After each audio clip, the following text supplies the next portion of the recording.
Hola, buenos días, buenas tardes, buenas noches a todo lo que nos veis, a todo lo que estáis ahí detrás de la pantalla.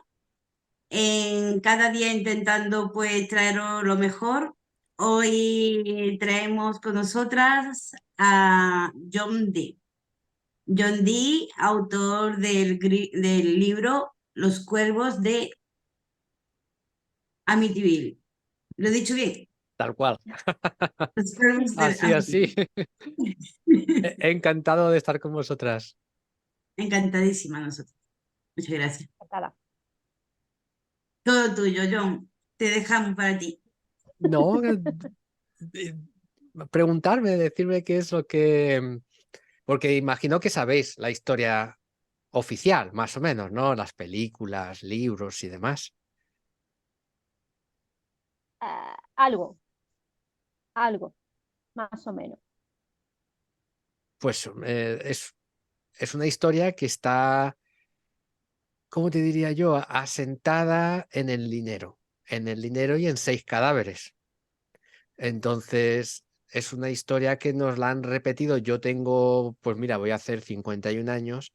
Yo me he criado con esta historia. O sea, esta historia es una de las grandísimas historias, pues como lo es la del avión accidentado, ¿no? Uruguayo. Estas historias han sido, pues, tremendísimas. Y en el apartado de terror, junto con, por ejemplo, El Exorcista, han sido las grandes historias eh, por- con las que yo me he criado, ¿no? Yo me ha gustado muchísimo el cine de terror ya desde pequeño y el cine de ciencia ficción, terror, misterio y tal. Y bueno, pues esta es una historia que impacta, ¿no? ¿Por qué? Porque está basado en una parte en hechos reales.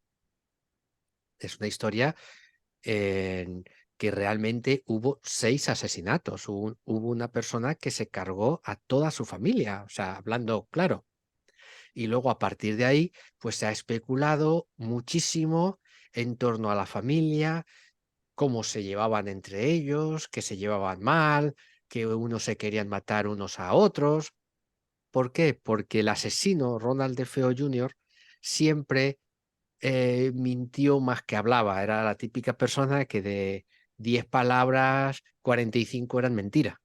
Entonces, era un mentiroso compulsivo y una persona muy difícil de creer en cualquier versión que diese, porque desde el principio no contó esa versión y luego, un poquito para justificar sus asesinatos, pues creó una versión que no sabemos si es verdad o mentira, o si hay algo de verdad o no en esa versión, que yo dudo. Y, y bueno, pues lo que intentó fue edulcorar los asesinatos, haciendo ver como que si no mataba a su familia, él estaba en peligro, ¿no? Y entonces, lo bueno de todo esto es que no salió de prisión en toda su vida, no pudo oler ni un solo dólar de lo que su historia movió, por decirlo así, y hubo otros que sí hicieron muchísimo dinero, que podéis ver, podéis apreciar en el libro cómo hay gente que incluso ganó millones de dólares con toda esta historia. Entonces, bueno, está muy asentada en, en un 90% de mentiras y crearon una historia de terror que, ojo, para la época estaba muy bien, se lo montaron muy bien. Hay que darse cuenta que esta historia viene en esa corriente que provocó El Exorcista. El Exorcista es la primera auténtica película de terror, pero potente, en donde la gente se cagaba literalmente de miedo en los cines, ¿no? Las voces, los sonidos, las músicas, todo te envolvía y claro, pues eso creaba en el espectador pues algo que no lo habían vivido nunca y esta historia se suma a esa corriente y, y impacta, o sea, en esa ola que provocó El Exorcista, pues esta historia se coló muy bien detrás de todo esto como una nueva historia de terror en esta casa. Pues, perdón, en esta ocasión, una casa encantada, muy posiblemente em, habitada por una entidad demoníaca, y entonces, claro, pues impactó muchísimo también en la sociedad norteamericana. Y yo me acuerdo que yo tendría, pues yo qué sé, unos 10 años o cosas así cuando vi esta película y me cagué de miedo con las musiquitas y los fantasmas y los sonidos y todo.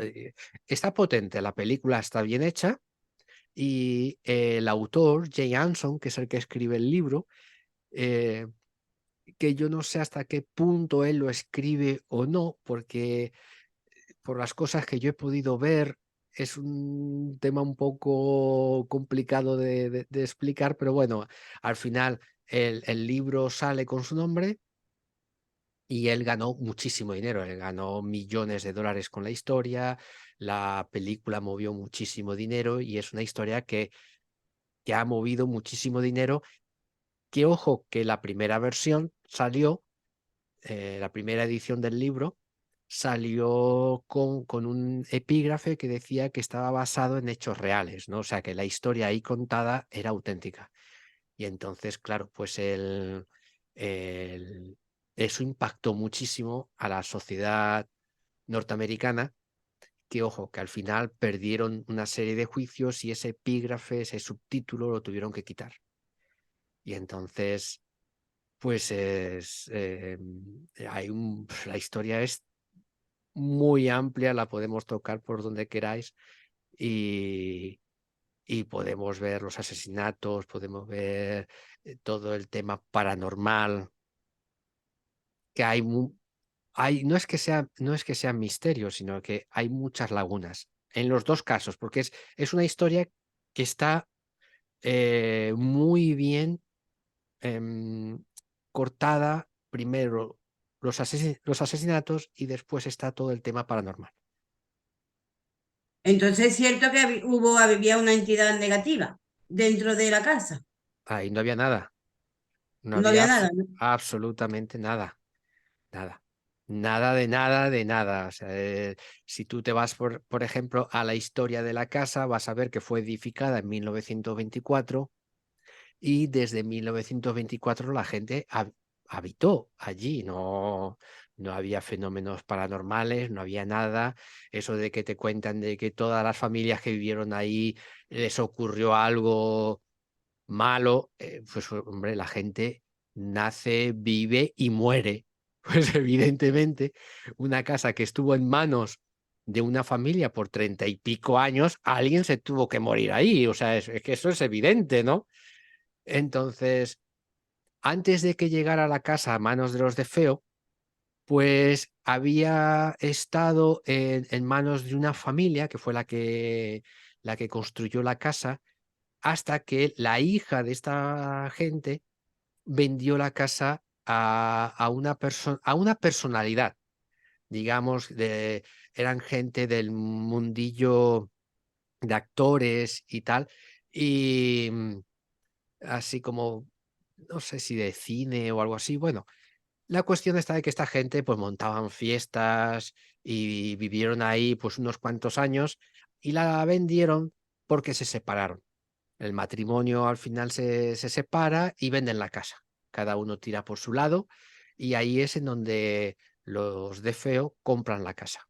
Y la casa, pues es una casa majestuosa, es una mansión de esa de los años 20, de cuando florecía el dinero en los Estados Unidos, la época de los 20, y es una mansión cerca de Nueva York, a las afueras, en un pequeño pueblecito, y al lado de un río, con su embarcadero, con piscina climatizada. Daros cuenta ya de la época, ¿no? Estamos hablando de 1960 con piscina climatizada, embarcadero, garaje, propiedad, o sea, terreno, una casa de 3 pisos.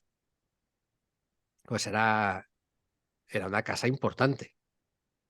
muchas habitaciones, pero vamos, allí no hubo... la única familia que reportó actividad paranormal ahí fue los Lutz, la familia Lutz, que son los que sacan la historia, pero la casa ha seguido estando en manos de más personas y nunca nadie jamás ha reportado absolutamente nada sobre la casa. O sea, es una cosa extraña.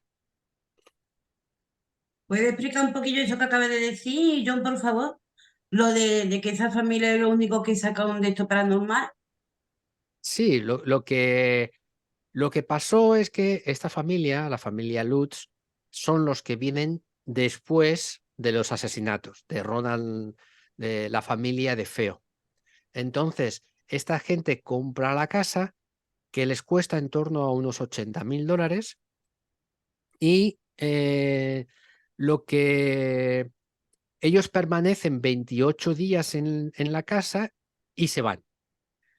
Y entonces aparece un artículo de prensa el 14 de febrero de 1976 diciendo que la familia que vivía ahí se ha tenido que ir porque han reportado fenómenos paranormales dentro de la casa. Claro, la casa ya tenía una historia, ya tenía la historia de los asesinatos, ¿no? Entonces, esta noticia pues impacta en Nueva York y a partir de ese día un montón de personas, familias, amigos, van a ver qué actividad había en la casa. Se miran por las ventanas, se meten por donde pueden para ver si hay algo, si pueden ver a los fantasmas, ¿no? Y el 17 de febrero hay una rueda de prensa. Hay una rueda de prensa de la familia Lutz, donde está George y Catherine Lutz, en el cual explican que se han tenido que ir de ahí porque hay una actividad que ellos lo llaman, cómo lo llaman? Es una especie, es como una... No, ellos le preguntan, los periodistas le preguntan si se movían los muebles, si habían sido atacados y tal, y ellos dicen que no, que es algo psíquico, es una actividad paranormal psíquica, y que, bueno, reportan algunas cosas como sonidos, cambios bruscos de temperatura, pero no dicen gran cosa, o sea, simplemente dicen, ¿Poltergeist? no, ningún poltergeist. Ellos dicen que no se movió absolutamente nada, que había una actividad psíquica rondando la casa, pero claro, es que eso es muy vago, ¿no? O sea, ¿qué es eso? Si tú me dices, oye, mira, es que yo estaba en la casa y se encendían las luces, o sea, eso es algo que, bueno, me lo puedo imaginar, ¿no? Puedo pensar que puede ser, pues que bajaba la temperatura, que escuchaba sonidos, que escuchaba pasos, golpes, yo qué sé, ¿no? Algo. No, ellos dicen una actividad psíquica. ¿Qué es eso Entonces, de algo psíquico? entonces a lo mejor son producidos por ellos, por ellos mismos. Vete tú a Es saber. psíquico, es psíquico, puede ser que lo hayan producido ellos, no sé, Vete tú a saber. Eso es algo no que sé, nunca vamos a saber. Claro. totalmente. Que no era nada sensorial, que no era nada sensorial, que todo era de aquí. Puede ser. Yo no lo sé, no te puedo decir, o sea, cualquier conclusión a la que llegues es buena, porque eso no es una explicación.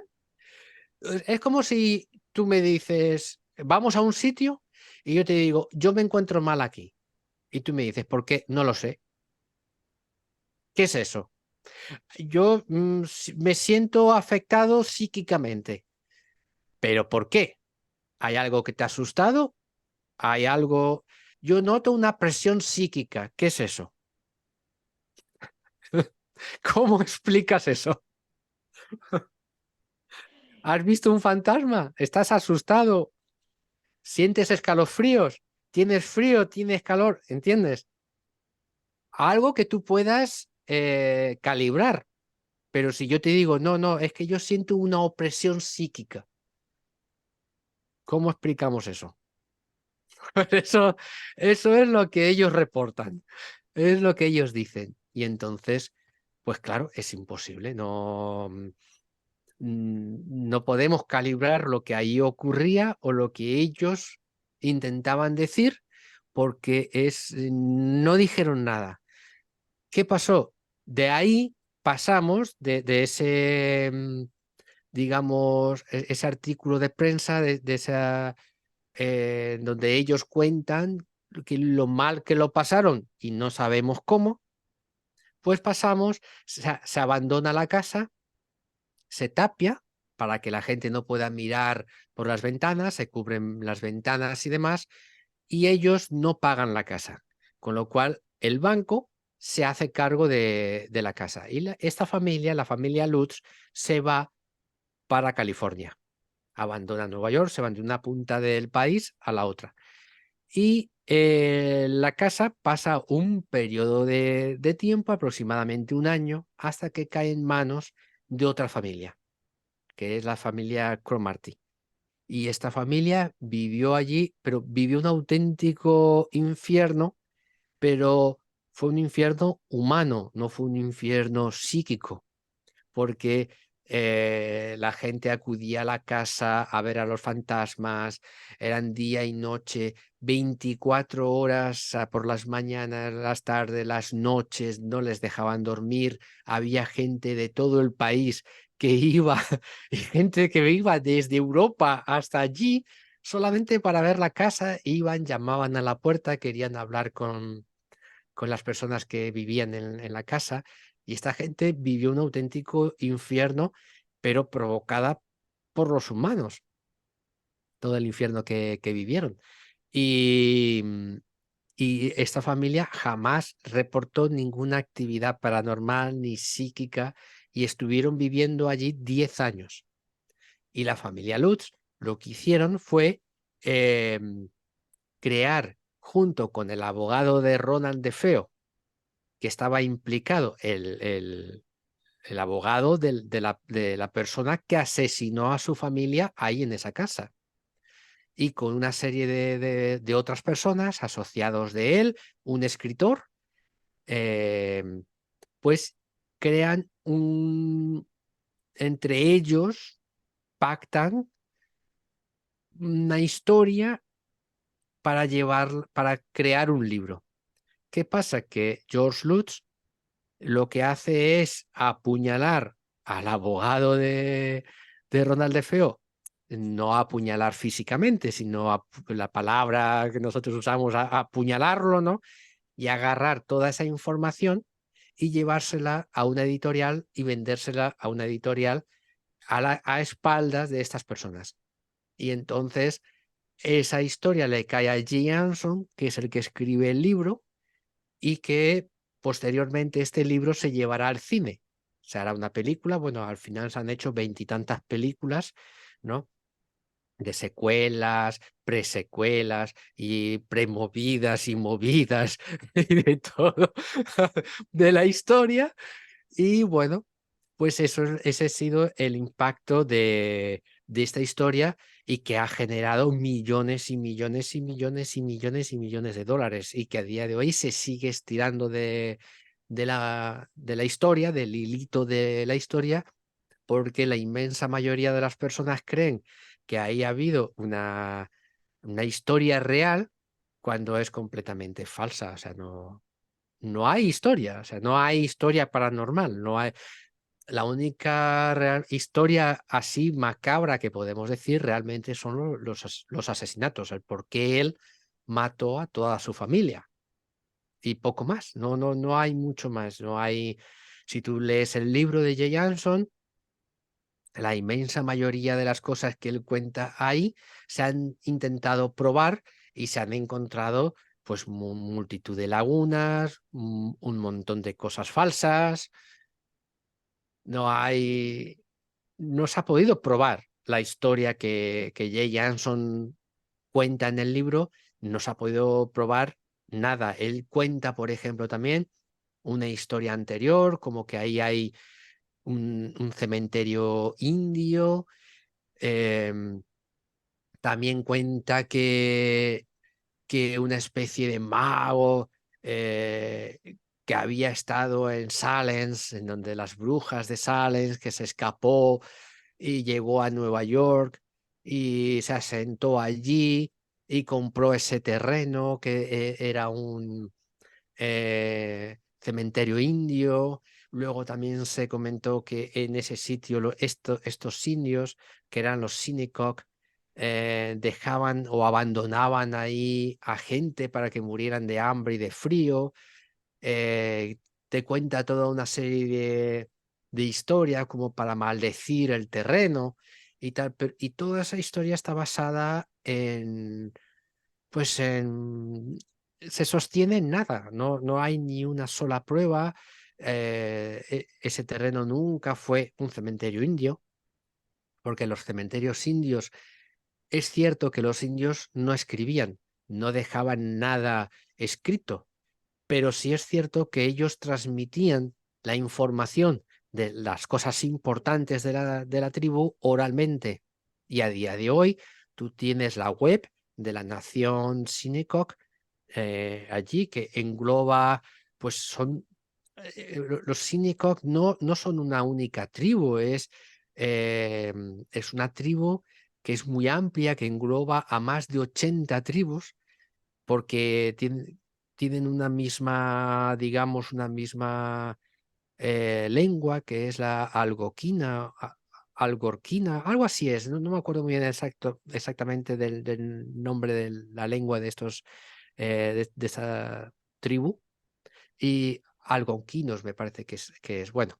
Y entonces engloba más de 80 tribus y esta gente, toda su cultura, toda la historia de ellos lo tienen muy claro. Ellos saben muy bien en dónde ellos habitaban, qué es lo que hacían, saben muy bien en dónde están los cementerios suyos, que ojo, en Amityville hay un cementerio de esta tribu que hoy en día es un vertedero. Hoy en día, pero ellos saben y lo tienen ubicado muy bien, pero no tiene nada que ver con el sitio específico de la casa. También se ha estudiado si ahí pudo haber algún cementerio cristiano, y a principios del siglo XX, en la sociedad de Nueva York, cristiana de Nueva York y demás, como había cementerios muy antiguos, pequeñitos, de pueblos, de aldeas y demás, lo que se hizo con estos cementerios fue reubicarlos en cementerios más grandes y llevarse pues los huesos y los cadáveres. Bueno, cadáveres ya no creo que hubiese allí nada, sino simplemente pues llevarse los restos de las personas que ahí estaban y ubicarlos en osarios y en terrenos de cementerios nuevos que se creó. Y esos cementerios antiguos se eliminaron. Y eso sí está todo muy datado, porque hubo personas que hicieron todo este trabajo y quedó muy bien especificado, y en ese terreno específicamente no hubo absolutamente nada.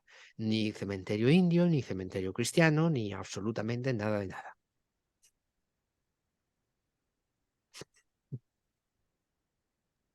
Wow. Madre mía. Entonces, Madre, pues esto es Madre como, mía. como siempre, ¿no? Yo creo en el misterio, yo creo en que pueda haber cosas extrañas, porque yo de hecho lo he vivido. Yo, por mi trabajo, pues me meto en muchas casas. Y bueno, pues yo en una casa que justamente estaba al lado de un cementerio, aquí en Vancouver, yo sí que viví toda una serie de fenómenos paranormales. No a lo bestia, no a lo bestia, pero sí eran fenómenos que tú podías ver que ahí estaban pasando cosas extrañas. Había sonidos, algo que subía por las escaleras y los podías escuchar perfectísimamente y no subía nadie. Y tú escuchabas los botas o zapatos así, un ruido potente que subía las escaleras, luces de las habitaciones que se encendían, puertas que se abrían y se cerraban, pero ojo, yo no veía cómo se producía, pero por ejemplo, las puertas de arriba, tú las dejabas cerradas, por cualquier casualidad subías a la puerta, a la parte de arriba de la casa, estaban todas abiertas. Yo no lo veía, pero alguien las abría. Y si estábamos yo y mi compañero abajo, ¿quién abría las puertas? Y luces que se encendían, se apagaban. La puerta de entrada tú la cerrabas con llave y al día siguiente estaba abierta. Y la casa, pues los propietarios habían ido de vacaciones. Estábamos nosotros solos allí trabajando. Y ruidos raros, ruidos de mover muebles, era horrible. Horrible. Cuando trabajábamos en la parte de arriba, que estábamos pintando porque yo soy pintor, la habitación de matrimonio, eran unos ruidos tan grandes, tan extremos, que tú ponías la mano en la pared y notabas las vibraciones. Y era algo que se podía saber perfectamente que el sonido venía de la parte de arriba. O sea, no me digas cómo, era algo que lo podías percibir y en la parte de arriba no había nada porque era el techo de la casa. O sea, el techo de la habitación tenía la misma forma que el techo de la casa. O sea, que no había una cavidad ahí, porque sabes que la casa el techo puede ser en pico, por decirlo así, pero el techo de la habitación es plana y ahí entre el techo de la habitación y el techo de la casa puede haber alguna cavidad, puede haber algo, ¿no? Y tú puedes, no, pero en este caso no. En este caso, ¿quién estaba en el techo? No había nadie. Y era horrible, o sea, nos teníamos que poner auriculares, música, a la radio, lo que sea, y aún así tú escuchabas. Y siempre ocurría desde las 8 de la mañana, que estábamos nosotros, en torno hasta las 11:30, 12 de la mañana. Nunca llegaba a más de las 12. 11, ahí paraba. Y había una mujer mayor viviendo en el sótano y era cada día. Yo estaba allí con mis compañeros y había un chico brasileño y yo le decía, digo, pero tío, ¿pero de dónde coño viene este puto ruido? Y decía, esta es la señora. Digo, pero ¿cómo la señora? Si la señora está, la pobrecita, esta que se casi para enterrarla, llevarla enfrente, que teníamos el cementerio enfrente, la vamos a llevar enfrente ya para meterla a la pobre dentro. Digo, ¿tú crees que esta mujer va a mover muebles de 200 kilos desde las 8 de la mañana a las 12 de la mañana? O sea, digo, lo normal es que si tiene que mover un mueble y sabe que estamos nosotros aquí, es que venga a pedirnos ayuda. Entonces, era alucinante. Yo sí que creo en los fenómenos paranormales, pero en esta historia se ha comprobado que no. Se ha comprobado bueno, pues que está asentada en mentiras. En la que tú dices, que está la que estaba al lado del cementerio, ¿no? Donde te tocó trabajar, que estaba al lado del cementerio. Estaba al ladito, estábamos enfrente y además es una zona muy antigua de la ciudad. Es una zona muy antigua, muy bonita. Es muy bonita el cementerio. Aquí los cementerios tú apenas los percibes porque no son como los cementerios europeos en donde la gente pone la lápida. La lápida aquí es una plaquita en el suelo, Eso. una plaquita pequeña y tú no ves nada. Y entonces tú lo único que ves es como un parque muy grande, con montañitas o plano y tal, con sus caminitos. Prácticamente tú no percibes, hay pocos árboles, porque normalmente es una zona exclusiva solo para enterrar, y, y tú no percibes realmente que estás en un cementerio.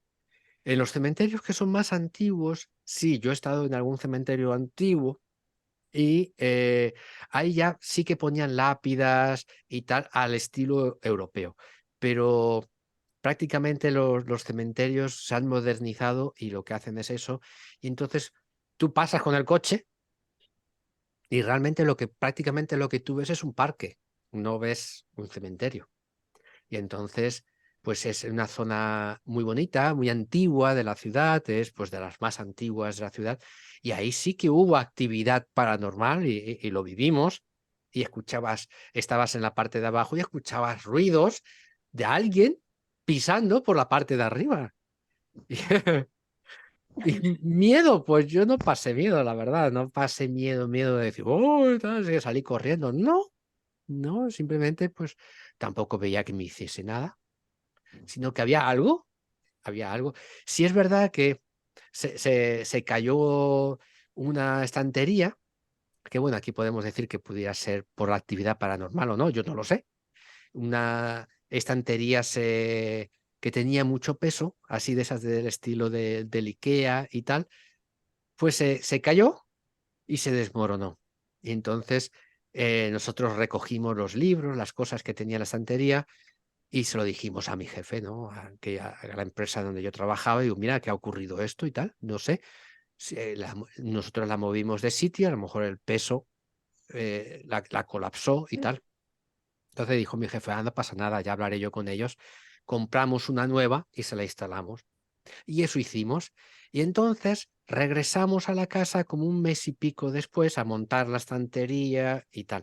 Y estaba la pareja allí que tenían una cara muy rara. No rara me refiero a que fueran guapos o feos o no.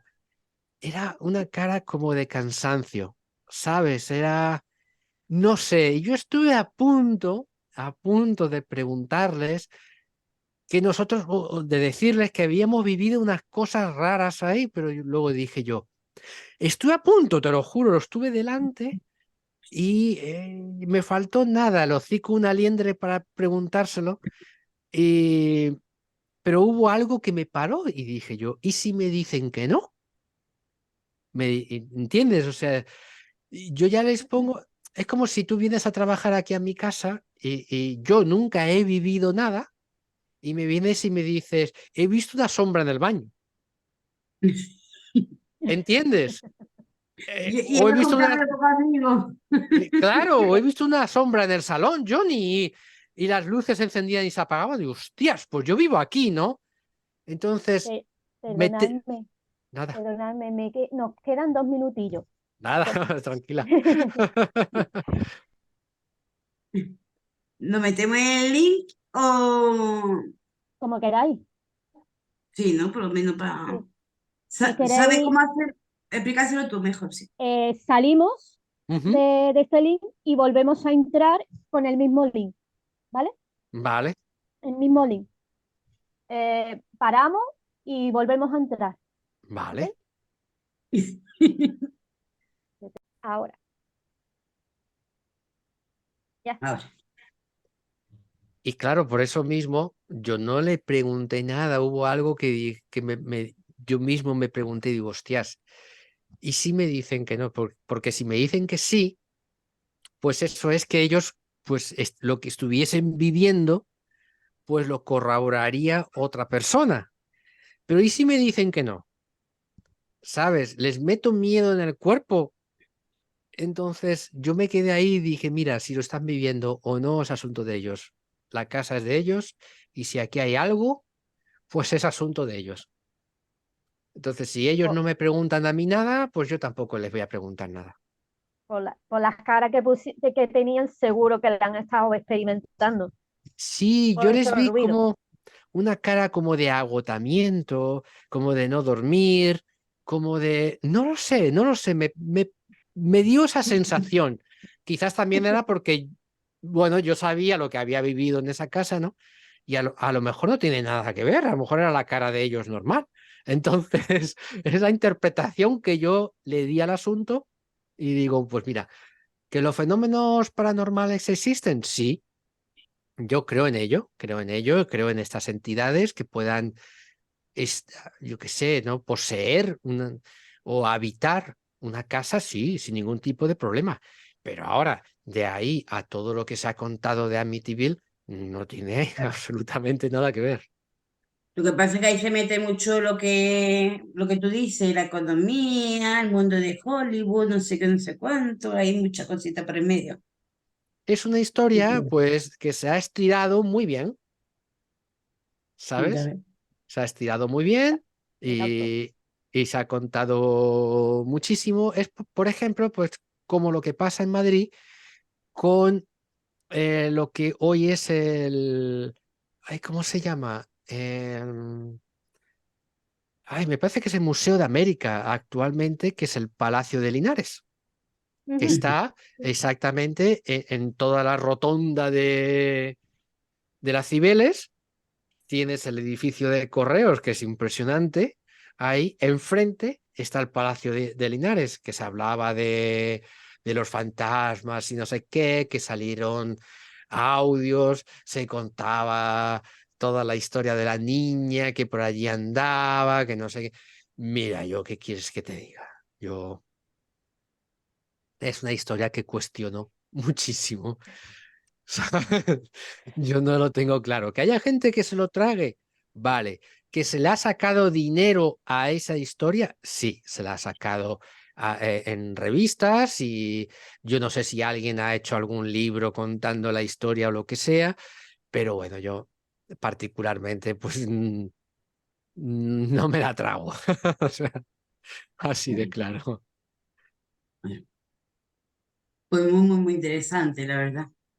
Yo Sí, no conocía esta mansión, esta casa, hasta ahora. sí, no, pues es una historia pues de las típicas, de las historias más famosas del misterio dentro de los Estados Unidos, en Ujú. temas así de casas, eh, bueno, pues poseídas o lo que sea, ¿no? Porque si tú ves la película, bueno, la familia pasa una auténtica odisea que yo literalmente, vamos, me fugo al segundo día. Si yo estoy viviendo eso, me voy de esa casa, pero que tú dirías, bueno, pero no tenía nada donde ir. Sí, sí que tenían nada donde ir. De hecho, cuando se van de esa casa, se van a la casa de los padres de Catherine. Entonces, ellos tenían a dónde ir, por dónde escapar, y aguantaron ahí 28 días en una casa viviendo toda una cantidad de fenomenología psíquica que les atacaba y de todo, entonces no cuadra. Y cuentan muchas mentiras, pero sacaron mucho dinero de ahí. Fue un auténtico filón de oro. Entonces, la historia esa que se dice que el hombre vio al espíritu de su hija y que detrás tenía a un ser diabólico o algo así, eso es mentira también, podría Claro, decir. esa Eso es... es una escena que aparece en el libro, porque George estaba obsesionado con el embarcadero. Siempre había una puerta en el embarcadero que él cerraba y que se abría y que el viento golpeaba y daba golpes y ocurría siempre de noche. Y entonces una de esas noches que él se despierta, se asoma a la ventana y ve que la puerta del embarcadero estaba golpeando. Y todo esto, imaginaros que ellos van a vivir el 18 de diciembre, o sea, plena invierno prácticamente, el origen del invierno, pleno invierno en Nueva York, que hace un frío de cagarte, ¿eh? Que yo he conocido gente que vivía allí en Nueva York, me enviaban fotografías, bueno, eh, con unos fríos de cagarte, ¿eh? O sea, toda esa zona es muy fría, muy fría. Además es que está muy pegado a Canadá y está muy próximo y toda esa zona, Toronto, Nueva York, eh, toda la parte de Michigan, bueno, es tremendamente frío, es muy frío. Los inviernos son duros allí, ¿eh? Y imaginaros, en pleno invierno, baja hacia el embarcadero y cuando está pasando por debajo digamos, de la habitación de la hija, se da cuenta de que hay alguien asomado allí en la ventana y es su hija que lo está mirando y hay una especie de cerdo que se llamaba Judy y ellos, o la niña, Missy, llama al cerdo Judy y eh, con unos ojos rojos está justamente detrás de ella. Entonces el George va corriendo a la habitación de su hija y se encuentra a Missy tumbada en la cama durmiendo, y una cosa que se da cuenta es que había una silla de estas que se mueven, ¿sabes? Estas que tienen así las patas curvas. Bueno, pues ahí la silla se estaba meciendo, así un poquito, como si hubiese alguien o algo ahí. Y bueno, pues que esto haya sido verdad o mentira, pues es muy cuestionable. Es muy cuestionable porque a plena noche, desde la segunda planta, ¿cómo vas a saber tú si no hay iluminación ninguna? Que se comprobó que en aquel día que él cita esto, la, la luna estaba menguando, con lo cual había muy poca luz en el ambiente, luz de luna, y con lo cual es prácticamente imposible. No, a lo mejor ver a alguien asomado a la ventana sí, pero de atisbar algo detrás de la ventana, pues es complicado, es muy complicado. Pero bueno, pues es un relato más a una novela de terror. John, ¿siempre te ha gustado a ti el mundo este de la investigación, el mundo de los misterios, siempre el mundo del oculto, esas cosillas? ¿Te han Sí, llamado la siempre, atención? siempre todo el tema de la ufología, pues me encanta. Y sí, todo el tema del misterio me gusta mucho, sí. Sobre todo la ufología. La ufología mucho. Es que la Estupendo. ufología es muy interesante, la verdad. Muy interesante.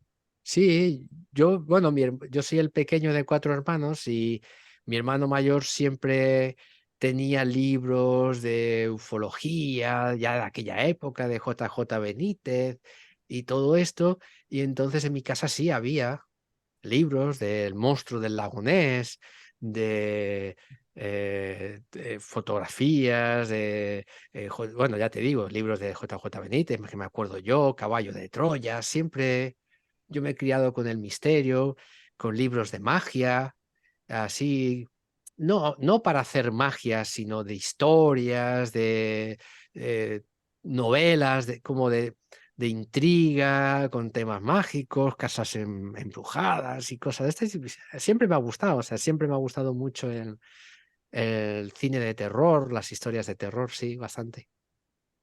Es muy Yo Pues la interesante. verdad que... estuve en una Dime, época dime.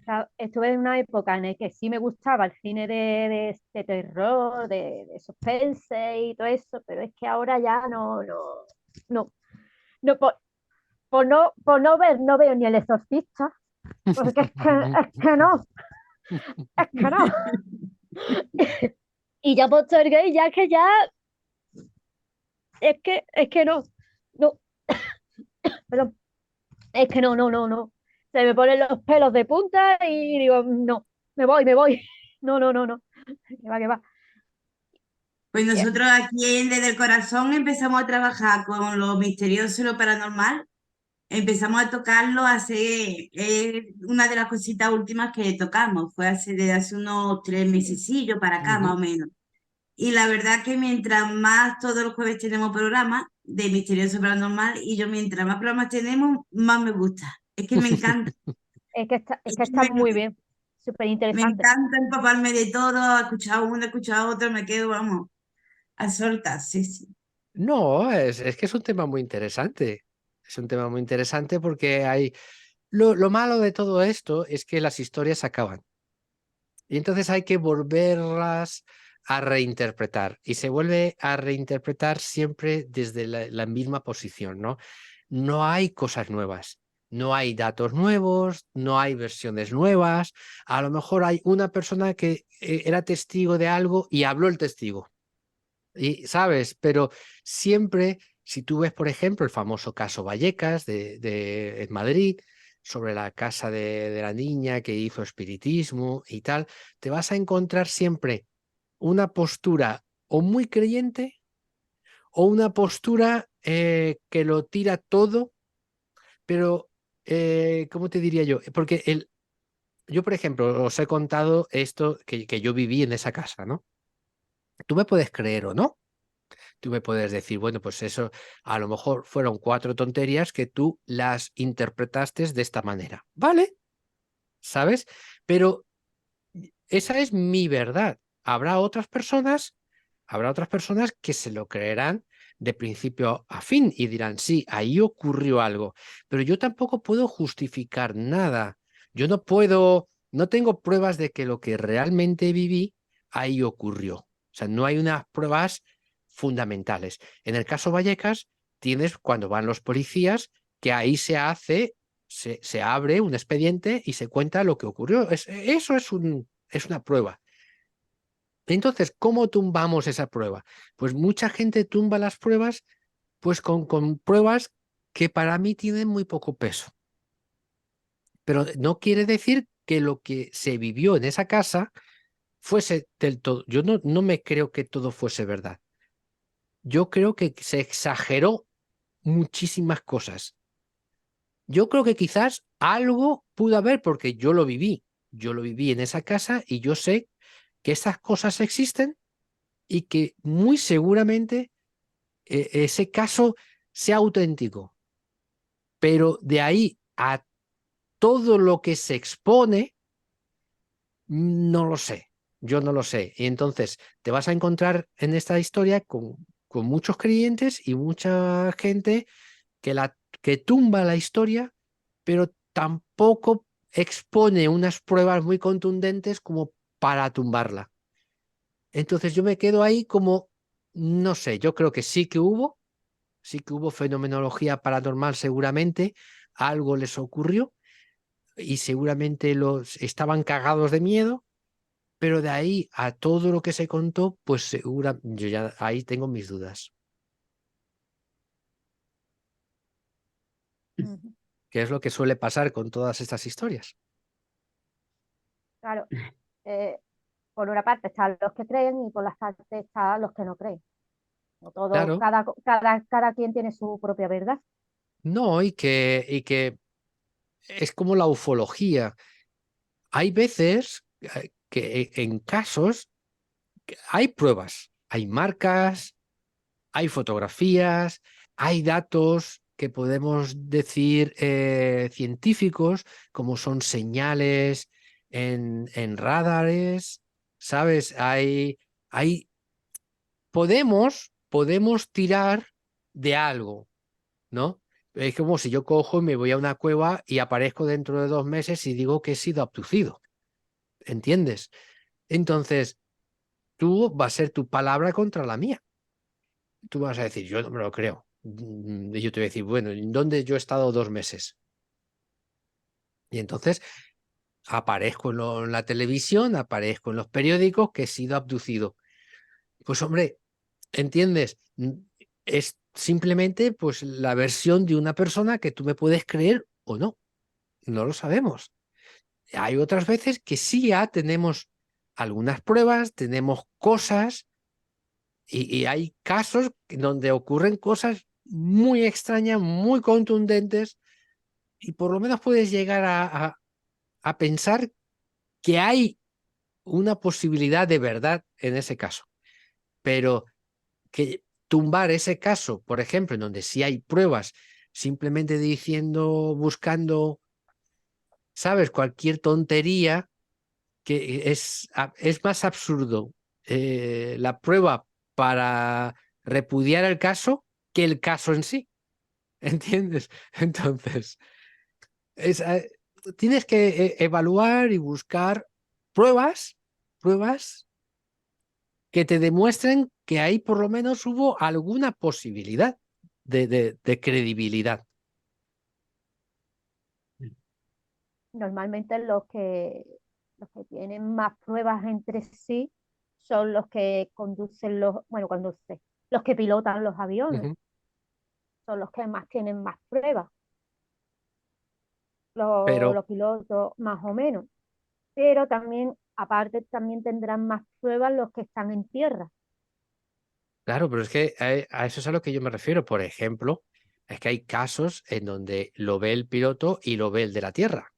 Exacto, ahí va. Y hay Los dos. datos de que algo se está registrando en un radar, con lo cual el radar es una prueba científica. O sea, el radar emite desde tierra una señal, una onda, que rebota sobre algo, que ese algo no es una nube.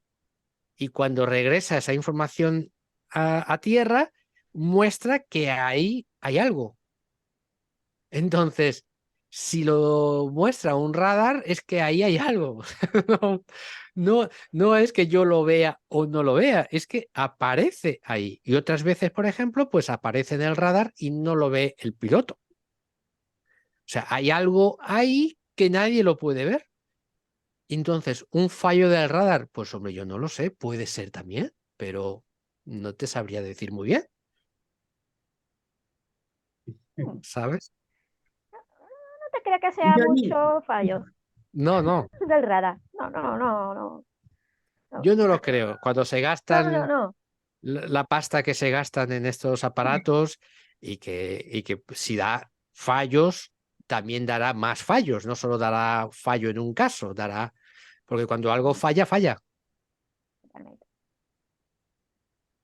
Jody, ¿cómo se puede adquirir tu libro?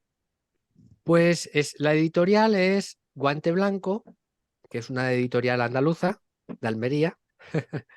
Ahí lo podéis conseguir, que son gente súper maja. Vamos, solo tengo palabras magníficas para esta gente porque ayudan mucho a los pequeños, a la gente amateur a sacar sus proyectos y lo podéis encontrar ahí en Guante Blanco y lo podéis encontrar también en Amazon.